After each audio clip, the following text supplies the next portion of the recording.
base a tu experiencia, ¿en cuánto tiempo, tú, cuánto es el tiempo que tú consideras cuando estás hablando con un directivo, tenerlo para poder captar su atención? Para Porque ha de ser captar muy su difícil, atención, porque es sí. muy difícil.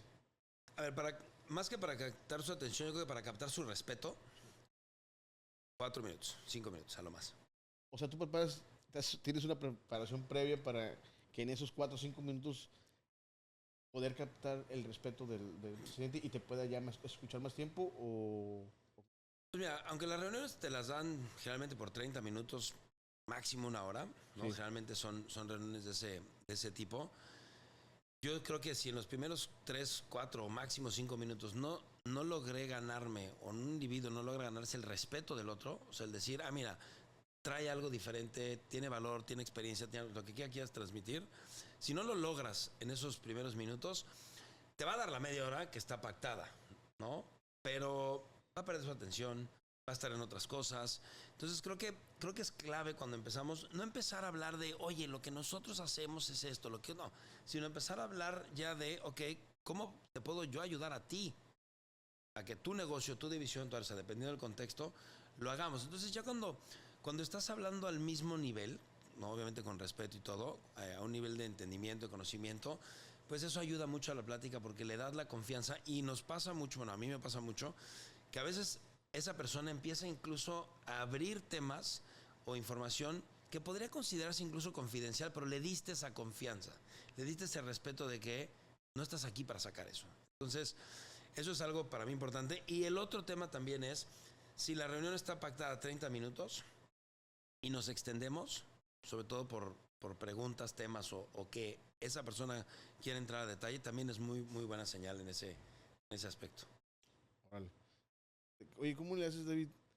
Por ejemplo, es curiosidad, ¿qué pasa cuando a ti, por alguna razón, se va la inspiración? ¿Cómo le haces para de- diseñar iniciativas, estrategias y tienes reuniones y dices, puta, no Tienes llegó la deadlines. luz, no llegó la luz? Eh, sí, pasa, pasa más de lo que creen. Eh, y ojo, eso le pasa a todo el mundo. Creo que ese tema, y lo platicábamos hace unas semanas en Monterrey, tú y yo que nos vimos allá, pues todo el mundo es creativo, la creatividad está hecha para todo el mundo y también la resolución de problemas, ¿no? O sea, para mí el tema de resolver problemas es bastante importante y el crear estrategias que resuelven un problema o atacan una necesidad, una oportunidad en el mercado. A mí me funciona mucho cuando no te llega la inspiración, cuando no te llega la estrategia. Yo soy alguien muy visual, en ese aspecto escribo bueno, hago muchos doodles o dibujo mucho y empiezo a bocetar. Antes lo hacía en hojas, o ya lo hago en mi iPad, o sea, con la me encantan esas cosas, y empiezo a bocetar, empiezo a poner ideas, empiezo a hacer cosas, y a veces que de plano no llega, a veces que es mucho más sencillo salir, caminar, tomarse un café. Los que me conocen saben que me encanta el café y es algo que está muy presente para mí. Eh, Camino, trato de despegar la mente, me meto a lo mejor a otro proyecto, entro a alguna reunión o sesión de trabajo, pues, o sea, yo puedo ver el calendario de mi equipo, entonces a veces entro a una sesión de trabajo de otro cliente, de otro proyecto que no tenga absolutamente nada que ver, y cuando cambias de actividad mental, a veces regresa inspiración en ese día o el que sigue, porque a todos nos ha pasado. Famosísimo ejemplo de, pues, se te ocurrió en la regadera, se te ocurrió cuando estabas corriendo, se te ocurrió cuando estabas meditando, cuando estabas empezando a meditar. Entonces, pues, la mente así funciona. Cuando cambias, puede pasar, pero hay veces que sí no llega, pero también una cosa importante, también hay que saber pedir ayuda. También hay que saber que tienes equipo de trabajo, también hay que aprender a escuchar a los otros, porque la construcción de ideas, tanto a nivel creativo como a nivel estratégico, a veces es difícil dar el crédito a una sola persona. Hay muchas de ellas, y estoy seguro que les ha pasado a todos los que nos escuchan, que, oye, ¿quién salió con esa idea? Pues no sé, estábamos 4 o 5 peloteando y fue la construcción colectiva, ¿no? Entonces, ese aspecto creo que así pasa.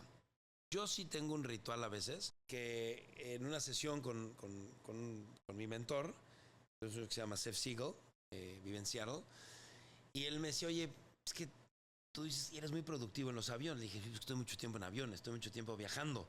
Me dice, no, pero yo creo que no es por eso. ¿Por qué es? Y le dije, no, pues yo creo que porque tengo sé cuándo despegas, sé cuándo puedes agarrar tu computadora, tu iPad, tu audífono, lo que fuera, y cuando, o sea, como está muy limitado el tiempo. Y él me dice, ¿por qué no simulas eso? Entonces yo ya hago, cuando tengo que hacer este tipo de entregas, bloqueo en mi calendario, pues a veces 1 hora y media, 1 hora 42, o sea, no lo cierro a horas exactas, pongo Airplane Mode, o sea, simulo en esencia el tema que estás en un avión, en cuestión de tiempos, en cuestión de música, en cuestión de desconexión, en cuestión de otro tipo de cosas, y enfoco pues toda mi atención en resolver eso. Entonces también eso a mí me ayuda mucho, la verdad. Oye, David, ¿cómo motivas tú a tu equipo? ¿Cómo inspiras al equipo para que sea creativo y, como dices, ese conjunto Ujú. de creatividad, o ese, sí, esa mezcla de creatividad para llegar a un resultado? ¿Cómo los inspiras? Y también, ¿qué pasa cuando no llega la inspiración al equipo y se necesitan entregar proyectos? No hay mayor motivación que puede tener un equipo que sentirse involucrado y sentirse parte de. Yo trato de involucrarlos desde el principio. A ver, cuando estás en esta reunión que platicamos introductoria con algún cliente potencial, pues es difícil que tengas a toda tu gente, ¿no? Porque toda tu gente está enfocada en o proyectos actuales o en otros. O sea, yo sí tengo un equipo solamente para prospección de nuevos clientes o nuevas oportunidades, ¿no? Tanto para clientes actuales o futuros. Entonces, tengo un poco más de disponibilidad, si lo queremos ver en situación así. Pero no siempre fue así. O sea, la realidad es que durante muchos años el equipo con el que yo hacía nuevos approaches, nuevas fórmulas, era el mismo que ejecutaba. Pero en la medida que los involucres, número uno, lo entienden, les das la libertad, les das voz, consideración, y no hay mejor forma que tú le des pues esa oportunidad a alguien de sacar todo el potencial que tiene por lo que lo tuviste o la contrataste en el equipo. Y la segunda, que esa la verdad la aprendí, no sé, llegó que 7, 8 años después, o la descubrí, llámala como quieras, es a celebrar cuando llegas a ciertas metas. No esperarte a la culminación total del proyecto, a la culminación total de los resultados, sino a celebrar esos checkpoints que tienes a lo largo del camino, ya sea a veces en tiempo, a veces en resultados, porque yo soy una persona muy dura conmigo en ese aspecto, ¿no? O sea, yo me oriento mucho a los resultados y así fui toda mi carrera. Y no quiere decir que esté bien, soy muy dura conmigo en eso y yo era alguien que no celebraba ese tipo de pequeñas cosas en mí. Pero cuando tienes a todo un equipo que cree lo mismo que tú, que está motivado, que también está poniendo su tiempo, su esfuerzo, el tiempo con su familia, todo eso, pues solamente el tener esas celebraciones, ¿no? Oye, cuando logremos este avance o este resultado o esta implementación, hacer celebraciones. Y ojo, las celebraciones no son fiesta y chupa y todo y nos vamos de viaje, no. Son, o sea, llevas al equipo a comer, ¿no? O sea, chelas y pizzas, vamos a comer, a platicar, a salirte de eso, o alguna otra actividad, o lo reconoces de una forma distinta, porque creo que a veces es importante que como equipo nos acordemos de, de todo lo que hemos avanzado, que a veces el día a día parece que no estás avanzando mucho, pero cuando es un corte anual o trimestral o a la mitad de año, te das cuenta y ellos se dan cuenta de todo lo que has avanzado.